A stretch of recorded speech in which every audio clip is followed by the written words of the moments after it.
যেই জাতি আপনাদেরকে উচিত শিক্ষা দিয়ে তাড়াতে পেরেছে, সেই জাতি আপনাদের ফনাও একদম গুঁড়া করে দিতে পারে।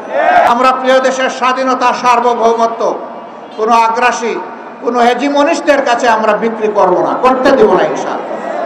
যারা বিক্রি করেছিল আজকে তারা পালিয়ে গিয়ে ওখানেই আশ্রয় নিয়েছে। তারা এদেশকে নিজের দেশ মনে করতো না, কারণ এদেশে তাদের বাচ্চা কাচ্চা বসবাস করতো না।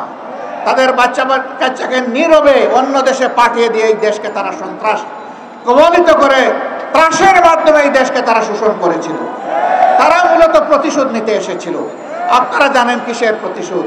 আমি জিজ্ঞেস করি, সেদিন আপনার পিতাকে কারা হত্যা করেছিল? যারা ৭১-এর রণাঙ্গনে বুক চিতিয়ে যুদ্ধ করেছিল, তাদের হাতে আপনার পিতাকে নিহত হতে হতো। আপনারাই জবাব খুঁজেন, এর জন্য দায়ী কারা? কারা সেদিন ব্যাংক লুটেরা ছিল?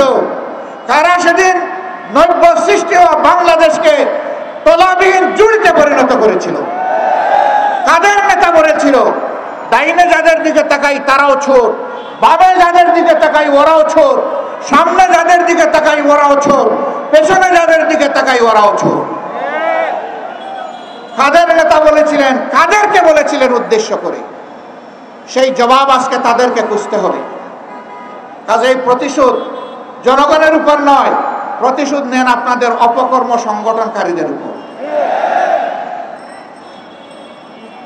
আশ্চর্য বিষয়, তারা বাংলাদেশটাকে টুকরা টুকরা করে বিভক্ত করে হানাহানি হিংসার রাজত্ব কায়েম করে পালিয়ে গিয়ে এখনো বাংলাদেশকে তারা স্থির থাকতে দেন না।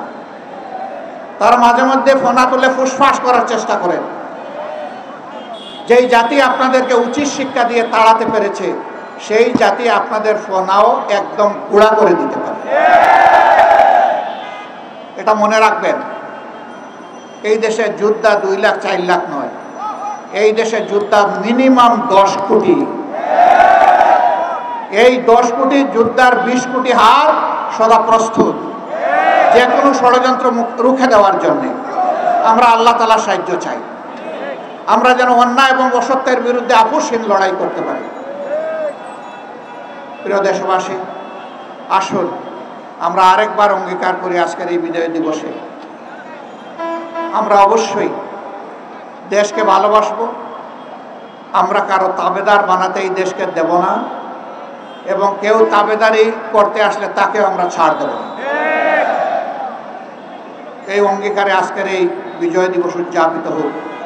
আরেকবার আপনাদেরকে শুভেচ্ছা, বিজয় দিবসের মোবারকবাদ জানিয়ে দেশে প্রবাসে নিবাসে যারা আছেন সকলের প্রতি কৃতজ্ঞতা জানিয়ে আপনাদের সুস্বাস্থ্য কামনা করে প্রিয় বাংলাদেশ আল্লাহ তাআলা কিয়ামত পর্যন্ত দীর্ঘজীবী করুন সেই দোয়া করে বিদায় নিচ্ছি। আসসালামু আলাইকুম ওয়া রাহমাতুল্লাহি ওয়া বারাকাতুহু।